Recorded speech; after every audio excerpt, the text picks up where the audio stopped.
Alright, for our first combo, we're going to start off with Sunseed Loki because that itself is full combo. We're going to start off by just normal summoning the Loki onto the field, and then we're going to link it off for Dryas. Effective Dryas activates on summon, and we're going to go ahead and search for a Sunvine Sowing. We're then going to activate the Sowing and special summon the Sunseed Twin from our deck, and then because we then take 1,000 points of damage. Now you get to choose between going Chainlink 1 on Twin or on Dryas. I prefer going Chainlink 1 Sunseed Twin and then Chainlink 2 Dryas because we can't get Ash Blossom on the Twin, which is the more important play.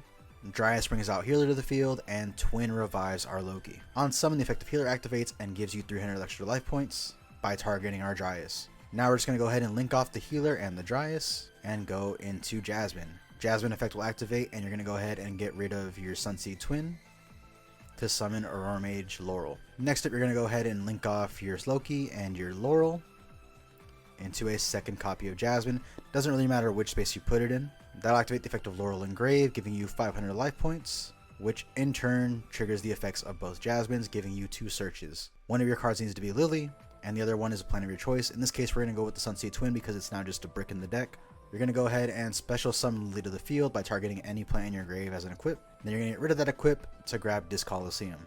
Then you activate Disc Coliseum and go ahead and grab your Regulus from the deck. And now we're going to go ahead and link off the Jasmine in the main monster zone and your Lily in order to bring out Melius. The effect of Melius activates, and we go ahead and revive our Sunseed Loki. Here's where I would summon Regulus just to be safe, but of course at this point, if you got nibbed, you got nibbed. There's no playing around that with this deck.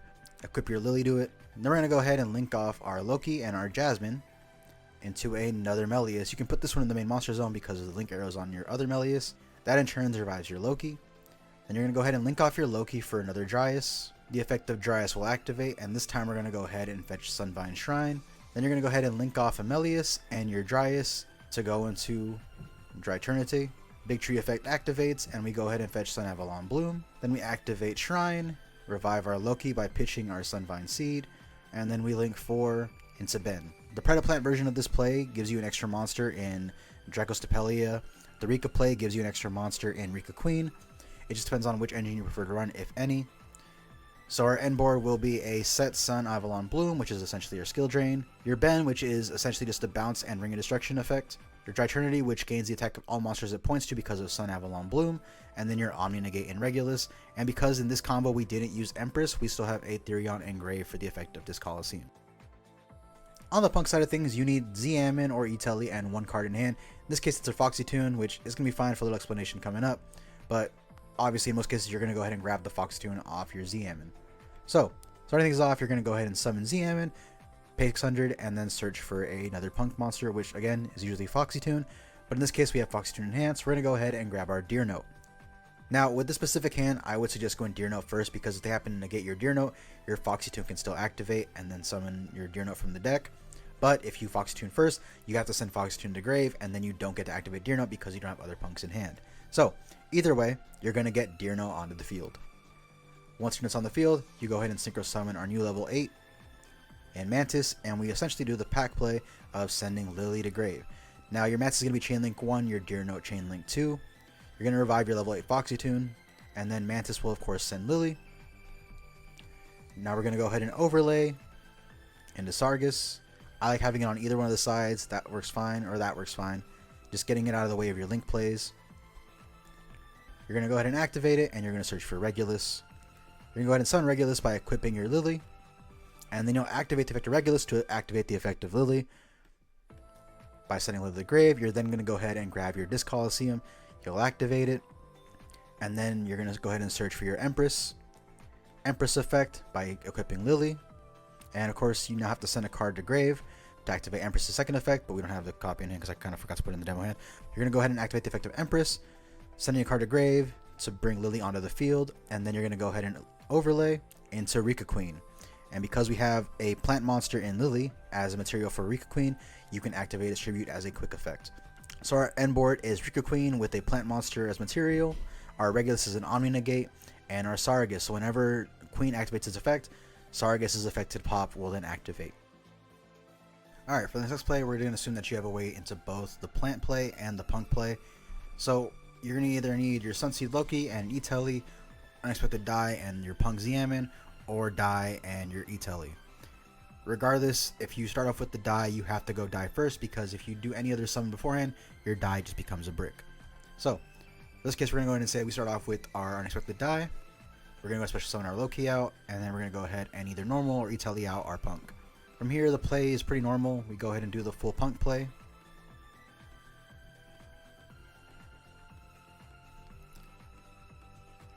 Go into Mantis, then into Foxy, dump Lily into Grave, go into Sargus, and very importantly, you're going to have to move Sargus over to the side. Activate Sargus effect to search for Regulus. Then you're going to summon Regulus and equip it to Lily. The reason we have to do all this first is because if you go for the plant route first, you get locked into only plants from the extra deck, so you can't do Sargus and the Therion play. Next up, you're going to go ahead and get rid of your Lily, grab Disc Coliseum, and then you're going to go ahead and activate it, and then search for your Empress. And now we get to move on to the plant portion of the play. Everything is pretty normal. You go into Dryas, Dryas grabs your Sowing, activate Sowing, and then you're going to go ahead and get your Seed. Your Seed is going to be Chain Link 1, your Dryas Chain Link 2. You're going to go ahead and link them off. Go into Jasmine. Jasmine effect to tribute one of your monsters to pull out the Laurel. If you're running more plant cards, you could go off with the Rikas here, or you can go off with the Predaplants. But of course, we're going with the smaller engine, so the Laurel doesn't really matter what we search here. I would suggest searching one of your extra Lokis, so you have follow up for next turn, and then extra card. We're going to go ahead and grab Sunseed Twin, so it's no longer a brick, and our extra Loki. And then we're just going to go ahead and link the two Jasmines off into our big tree. That's going to search us our Bloom, and then we'll go ahead and summon our Empress. Empress is going to equip Lily. Activate the Vector Empress to bring Lily back to the field by dumping our Sunseed Twin. And then we're going to overlay into our final monster, our Rika Queen. So our end board is a set Sunavalon Bloom to act as a skill drain, our Omni Negate in Regulus, our Quick Effect Tribute in Rika Queen, and our Champion Sargus, which will activate once you detach your monster from your Queen, and of course the big tree with the set Sunavalon Bloom. Alright, let's go ahead and look at the bare essentials of the deck. We have a couple empty spaces at the end, as you can see. That's because we can put other engines in there, whether you want the Adventure, the Predaplant, the Rikas, whatever you so choose can go into those spots. But for right now, let's just focus on the bare essentials. Starting off, we have our Punk package of Triple Z, Double Deer Note, Double Foxy, and Triple E-Telly. Obviously, Z is the starter, so you want it as consistently as possible, so you max it out alongside the E-Tellys. The Deers and the Foxies, you can mess around with however you want. You can go to 1, you can go to 3. I like having 2 because it gives us a follow-up, meaning that we have Punisher access. Worst case scenario, you got the Foxy Tune out, your 1 ZM in with no other cards in hand, and then you can grab your other Foxy Tune and have a level 8 body on board for one of your rank 8s. If this was any other meta, I would say run Char, use the Fusion just in case you have that dead hand, but we don't have the room to waste in this deck because of Kashtira being able to banish any one of our monsters, and they're all very important to the combo. So if you feel like you can run Char, go for it. It makes the dead hands just a little bit more livelier. But if you can't, at the very least, we have a level 8 body on the board. Onto the plant side of things, we have our Sunseed Genius Loki. This is our main starter on the plant side of things. We technically run 8 copies because we have the 3 Loki itself, 3 unexpected dies, and 2 painful decisions. You want to see this card as consistently as possible. This one card runs the entire deck. Next up is Sunseed Twin. We're running 2 because if you hard draw your 1 copy, you can't go full combo, and you pretty much just stop at your 1 Dryas. It's a really bad place to be in, so we want to have 1 in deck at all times. Laurel operates similar to Sunseed in that you really don't want to see this card in hand, but because of Mantis and Sargus being added to the Punk engine lineup, you no longer need to run 2 to search out your Lily. It definitely helps, and it is the full combo, but you can play without the Laurel. So if you really want to have 2 in your main deck to guarantee the full combo, I would say go for it, but it's no longer necessary. 1 is just fine. Next up, we got our Therion package, 1 Lily, 1 Regulus, and 1 Empress, and 1 Therion Disc Coliseum. I would not double up on any of these because they are hard bricks except for Lily in this deck. Lily is obviously the one that gets it all going. If you hard draw Regulus, you have no machines aside of Sargus to really play into. We don't run any reptiles at all outside of Empress, so you're going to be pretty damn stuck unless you manage to get one of these 2 engraved. You could run Endless Engine if you really wanted to, but we only have 3, so unless you go heavier on the Therions, it's not necessary. And if you go heavy on Therions, you're just risking bricks. Lily is obviously the main starter of the Therions. Regulus is our Omni Negate, and Empress is here so we can go into Rika Queen. Therion Disc Coliseum is here, and while its battle effect is good, we're really just running it for search power to get our Queen on the field, because without it, the combo ends with just a Regulus. Next up is our Double Sowing. You want to just have 1 in deck, much like Sunseed Twin. You don't want to hard draw it. It's just not the best option, and if it gets negated, your full combo dies, so it's nice to have a backup copy just in case. Next up, the 1 Sunvine Shrine. You only need the 1. It's towards the end of your combo. If it gets negated, your board isn't complete, but it's not horrible either. So, well, the one Sunvine Shrine is fine. It's not going to do much else, and it's continuous, so you wouldn't want to hard draw into it after you already activated the first one. Next up, we got the one Sunavalon Bloom. You search this in the full combo. It is a skill drain for everything on the field at the moment, and it buffs up our Dry Eternity. This card is a very nice end board piece, but I don't really want to draw it. Just play it off the combo. You can run 2 if you really feel like it, but it's not going to do much unless you have the big tree on the field already. Next up, we got triple unexpected dies because, again, these are free Lokis. You could run 3 because, of course, you want Loki at all times. However, once you activate your first painful decision, the remaining copies in your deck are now bricks, and we want to avoid that at all costs, so we're only going to run the 2. As for extra 11 slots, you can use the Predator engine, you can use the Rika engine, you can use the Adventure engine, or you can fill it with hand traps. Due to our current cash tier meta, I would really prefer to just use hand traps because we need to make sure we can go off, and if we're walking under Macrocosmos, we can't do anything. Our deck revolves around recycling Loki. So I'd recommend at least running 3 Nibirus, 3 Imperms, and that's the bare minimum. You could of course run your Book of Eclipse. Ash Blossom helps too, but all gas is an option too, and the Adventure engine works fine. It protects your plays. The Predaplant engine ends on Dragostapelia. And of course, the Rika engine works because we're already running Rika Queen. It's obviously very dependent on the meta, and in this one, I would really go with the hand traps, unless you really feel comfortable going all gas in game 1, in which case I would definitely either recommend the Adventure engine or the Predaplant engine. On to our extra deck, we have 1 slot open for a reason, and that's because you're going to get to double any one of these monsters. For your full combo, you're going to need at least 2 Dryas, so having a third would be nice because of cash tiers banishing them, but you can get away with just the 1 in the full combo. It won't be the optimal end board, but it is what it is. Sunvine Healer is here because, again, if they banish 1 copy of it, then your full combo dies on step 2, and we want to avoid that. We're running 2 just for the security reasons.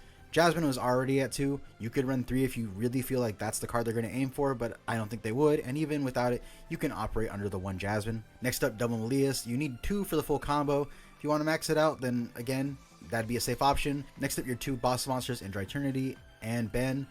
Again, you could double up on either one of these. I would suggest Dry Eternity just because of your Sunavalon Bloom, but Ben is fine too. The one issue with Ben is that his effect is in the graveyard, so if he gets banished off a Cashier monster, there's no hope for him. On the synchro lineup, we have a new synchro monster, Menacing Mantis. This card, of course, dumps your Lily in the grave and allows you to go off either into Sargus or your Therions. Our 1 Punisher as follow-up because, of course, we're doubling up on the Punk monsters. And then for Exceed's lineup, we have Champion Sargus, who dumps your Therions in the grave and sets up that whole play. And then your Rika Queen, which is your end board monster. Your last monster can be a double of any one of these. I would suggest either Dryas because you want to guarantee your full combo, or one of your big boss monsters. You could also toss in Zeus. You could run the Predaplant engine, but you have to make 2 spots open in your extra deck. 1 for our buddy, I'm not going to pronounce that name right, and 1 for Dragostapelia. If you really had to cut a monster here, I would say Punisher might be the way to go. It is a follow-up monster. We go bigger, we go home, no in between. Or the Sunvine Healer, but again, the issue there is that if they banish your 1 healer, the combo doesn't get to go off. So it's kind of a pick your poison. If this was any other format, I would easily cut a Sunvine Healer for our 2 Predaplant monsters here, but the cash tiers really kind of mess up a lot of things here. If you choose to go with the Predaplant engine, you have Instant Fusion, Scorpio, Cobra, and Bufflick. I'm not pronouncing that name right. Predaplants, nope. And of course, in extra deck, we have Ambo and we have Dragostapelia. If you go with the Rika engine, I would suggest going with 1 Snowdrop, 2 Mudon, 1 Con, and then triple Glamour. You could use a Terraform if you want, but we have just enough spots here for some hand traps. Again, I would recommend triple Nibiru and whatever else you feel necessary. The reason that I'm trying to sway off of the Rika engine and the Predaplant engine is just because of this format where we really need our hand traps. And as you can see, we go from having 11 spots for hand traps to having 4, or in the case of the Predaplants, 8. Our third option is the Adventure engine. 1 Foolish, which helps both the Adventure engine and the Therions. Triple Enchantress. You could choose between 1 Rider or 2 Rider. I'm choosing to go with the Legal Knight just because it's nice to be able to bounce things off the field.